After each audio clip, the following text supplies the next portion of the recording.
नमस्कार दोस्तों, सीखो विद स्वराज चैनल में आपका स्वागत है। दोस्तों, आज हम टायर इंडस्ट्री की एक ऐसी कंपनी के बारे में बात करेंगे जो कि ऑफ हाईवे टायर्स बनाती है। ऑफ हाईवे टायर्स का मतलब ऐसी गाड़ियों के लिए वो टायर बनाती है जो कि अमूमन हाईवे पर नहीं चलती हैं, ऐसी गाड़ियों के लिए। और ये इंडिया की नंबर 1 टायर सेक्टर कंपनी है और इसी कंपनी के बारे में आज हम इस वीडियो में विस्तार से चर्चा करेंगे। वीडियो में आगे बढ़ने से पहले आपसे अनुरोध है कि यदि आपने हमारे इस चैनल को अभी तक सब्सक्राइब नहीं किया तो सबसे पहले सब्सक्राइब कर लें और बेल आइकन का बटन हिट कर लें, ताकि जब भी हम ऐसे इन्फॉर्मेटिव वीडियो लेके आते हैं तो उसका नोटिफिकेशन सबसे पहले आप तक पहुंच जाए। तो चलिए दोस्तों, वीडियो को स्टार्ट करते हैं और आगे बढ़ते हैं, बात करते हैं हम उस टायर कंपनी के बारे में। तो दोस्तों, उस टायर कंपनी का नाम है बालकृष्ण इंडस्ट्रीज, जिसे कि हम बीकेटी टायर्स के नाम जानते हैं।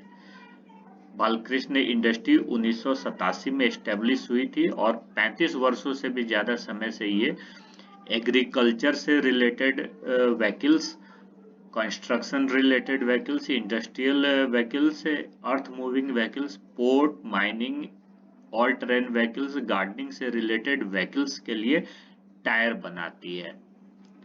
और इस कंपनी की हम ग्लोबल प्रेजेंस की बात करें तो इस कंपनी का अमेरिका, यूरोप, इंडिया के साथ साथ कई देशों में इनका बिजनेस है। और ये अपने इन्हीं 4-5 जगह के माध्यम से, जैसे अमेरिका हो गया, यूरोप के 1-2 कंट्री हैं और इंडिया से में इनका जो नेटवर्क है उनके माध्यम से ये 160 से भी ज्यादा देशों के साथ अपना ये टायर का बिजनेस करते हैं।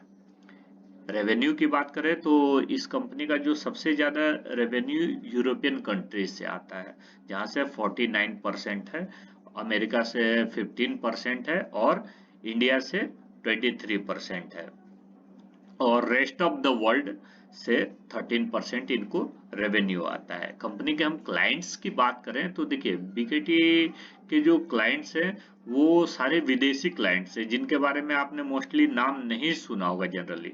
जैसे केस कंपनी है, न्यू हॉलैंड ट्रैक्टर, इसके बारे में आपने नाम सुना होगा, हॉलैंड ट्रैक्टर्स का।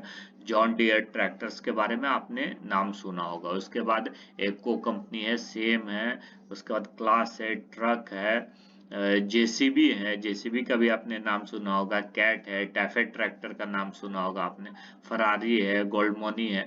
तो ये सारी कंपनियां इनके क्लाइंट है और क्लाइंट परमानेंट क्लाइंट है। हम इन कंपनियों के व्हीकल्स को आपको थोड़ा एक बार दिखा देते हैं। देखिए, ये हॉलैंड ट्रैक्टर्स के टायर जो हैं वो बीकेटी टायर बनाती है। इसके अलावा ये जेसीबी, आप जॉन डियर के ये ट्रैक्टर्स देख सकते हैं और ट्रैक्टर के साथ साथ ये लोडर और डोजर भी बनाती है, जो कि इन्हीं ट्रैक्टरों में फिट हो जाती हैं।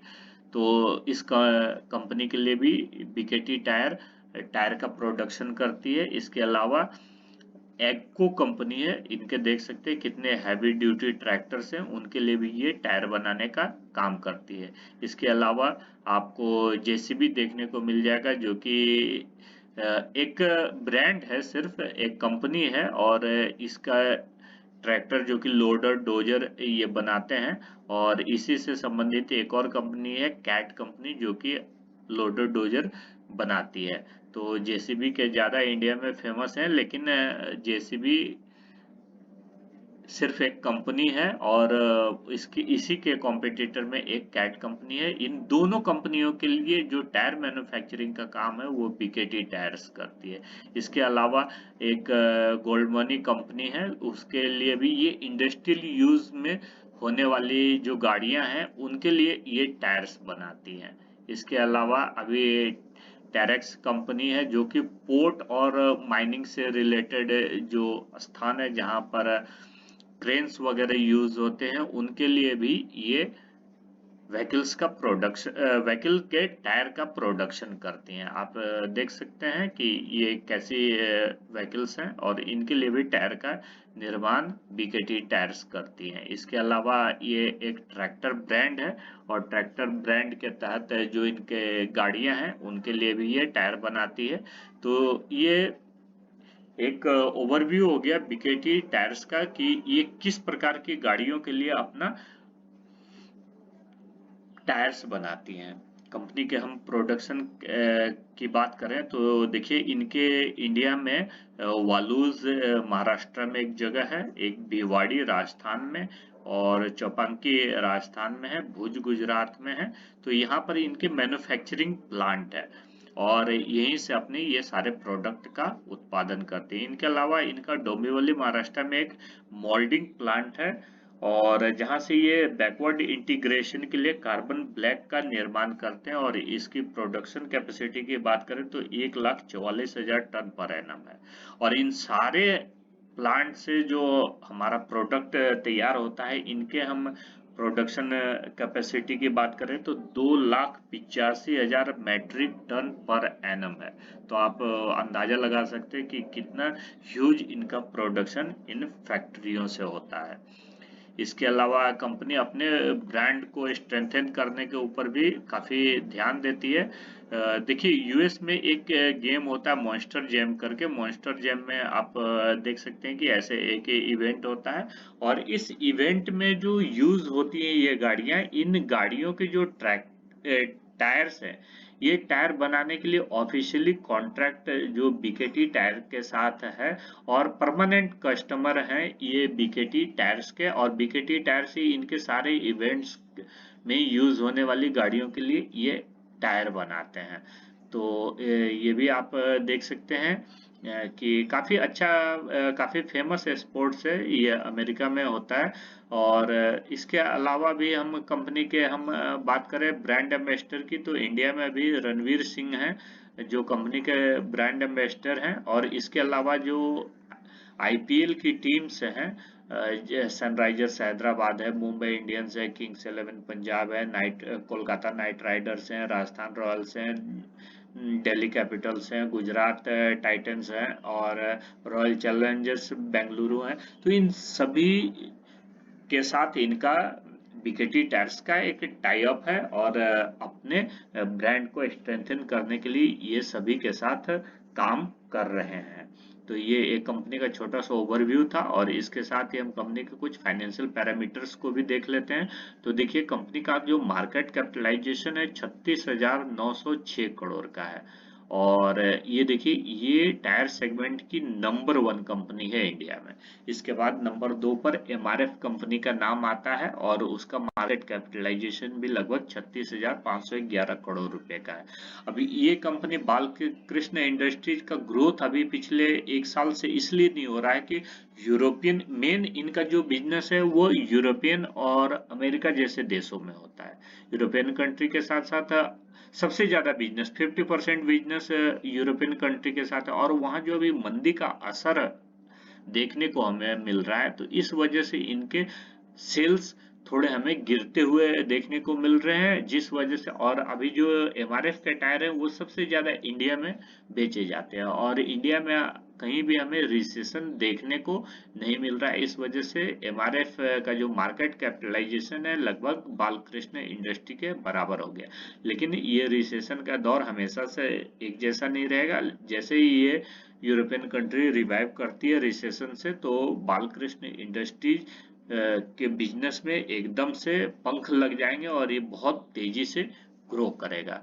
कंपनी के हम सेल्स की हम बात करें तो देखिए 2011 में कंपनी का सेल्स जो 2,130 करोड़ का था वो 2022 में बढ़कर 8,295 करोड़ रुपए का हो गया। अर्थात कंपनी का 10 सालों में 4 गुना से भी ज्यादा बिजनेस बढ़ गया है। नेट प्रॉफिट की बात करें तो 2011 में कंपनी जहां केवल 195 करोड़ रुपए प्रॉफिट कमाती थी वो अभी बढ़कर 2022 में 1,435 करोड़ रुपया तक हो गया है। ईपीएस जहां कंपनी का 10 रुपया पर शेयर होता था 2011 में वो अभी बढ़कर लगभग 75 रुपया तक पहुंच गया है। तो यहाँ पर हमें सेल्स काफी अच्छे लग रहे हैं और ये कंटिन्यूअसली ग्रो कर रहे हैं साल दर साल।